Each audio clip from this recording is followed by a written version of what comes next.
জুনায়েদ বাগদাদির কাছে এক মুরিদ আসলো, হুজুর সবসময় দেখি আপনি নদী পার হয়ে যান হেঁটে হেঁটে। মুরিদ বলল, হুজুর আমিও যেতে চাই। সেও গেল, কিন্তু একটাই ওজিফা, বলতেছে ইয়া জুনায়েদ পড়তে থাক। তাজকিরাতুল আউলিয়া এবং কাশফুল মাহজুবের মধ্যে ঘটনা এসেছে, এগুলো ভুল ব্যাখ্যা নয়, সঠিক ওয়াকিয়া। ইয়া জুনায়েদ পড়তে হবে। এখন যখন জুনায়েদ বাগদাদি সাথে ইয়া জুনায়েদ পড়তে পড়তে যাচ্ছে, নদী পার হয়ে যাচ্ছে হেঁটে হেঁটে। এখন কারামত যখন এটা হইছে, কেউ একজন আসছে ইবাদতের মধ্যে ডিস্টার্ব করার জন্য। এসে একজন বলতেছে ইয়া জুনায়েদ পড়তেছস, আর জুনায়েদ বাগদাদি পড়তেছে ইয়া আল্লাহ, তুই পড়তেছস ইয়া জুনায়েদ, ঘটনা কি? তোর আল্লাহ কি শুনে না? তখন সে চিন্তা করলো কথা তো সত্য। মুরিদ চিন্তা করে কি কথা তো সত্য। তখন ইয়া আল্লাহ বলতে দেরি নাই, পানির নিচে। নাউজুবিল্লাহ বলেন না। এখন যখন পানির নিচে, জুনায়েদ বাগদাদি বলে ঘটনা কি? তুই পানির নিচে কেন? বলতেছে হুজুর ইয়া আল্লাহ বলছি পানির নিচে। বলতেছে ইয়া জুনায়েদ আবার পড়, আবার ইয়া জুনায়েদ পড়ছে, আবার পানির উপরে। এখন আর কোনো কথা বলে না, চুপ। বলে এমনি ইয়া আল্লাহ ডাক দি, আল্লাহ বলে ডাক দিছি পানির নিচে, জুনায়েদ বাগদাদির নাম নিছি পানির উপরে।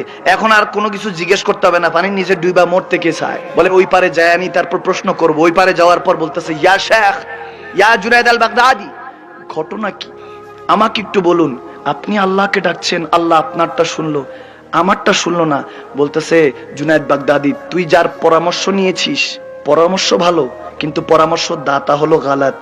পরামর্শ ভালো, আল্লাহর নাম নাও, পরামর্শ ভালো, কিন্তু তার ইরাদা নিয়ত হলো খারাপ। দেখেন এই নি আল্লাহ যখন হুকুম দিলেন উসজুদু লিল আদম, আদমকে সেজদা করো, তিনি বললেন আল্লাহ সেজদা তো তোমাকে করব, আদমকে কেন? কথা ভালো, ইবাদত আল্লাহ, সেজদা আল্লাহর, কথা ভালো, কিন্তু কাজে বেয়াদবি।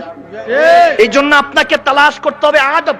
আদিনি কুল্লু আদব, আমার নবী বলেছেন দিন প্রতিষ্ঠিত হলো আদবের উপরে। সুবহানাল্লাহ, আদব আগে তালাশ করতে হবে। জুনায়েদ বাগদাদি বলছেন যখন তুই ইয়া জুনায়েদ পড়ছিলি, তখন আমি তোকে হেফাজত করছিলাম, কারণ আমাকে হেফাজত করছিলেন আল্লাহ। তুই জুনায়েদ বাগদাদি পর্যন্ত পৌঁছাস নাই, তুই আল্লাহ পর্যন্ত কি পৌঁছাবি? সুবহানাল্লাহ, জুনায়েদ বাগদাদি পর্যন্ত পৌঁছাও, অর্থাৎ তুমি আগে আল্লাহর ওলিকে তালাশ করতে হবে, এরপর না আল্লাহর ওলি তোমাকে নবীর কাছে নিয়ে যাবে। নবীর উসিলায় কাকে পাবো? আল্লাহকে। যেমন এই স্টেজে উঠার আগে সিঁড়ি লাগছে, ঠিক কিনা? আওয়াজ দেয় না। সিঁড়ি ছাড়া স্টেজে উঠা কি সম্ভব হতো? আওয়াজ দিয়ে বলে।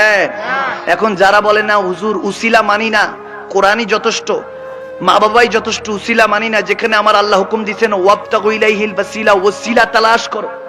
যারা উসিলা মানে না তাদেরকে বলবেন 5 তলা বিল্ডিং এ উঠায়া তোমাকে সিঁড়ির মাধ্যমে উপরে উঠাবো, কিন্তু যখন নিচে যাইবা সিঁড়ি ছাড়া যাইতে হবে। সিঁড়ি ছাড়া ছাদের থেকে একটা ধাক্কা দিবে, নিচে যাইতে যাইতে আজরাইল আলাইহিস সালামের লম্বা সালাম পাবে।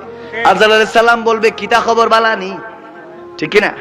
ও কিতা খবর বালানি, কি নিচে কিল্লা যায়, তা উপরে চলো, আল্লাহর কাছে চলো, ঠিক না?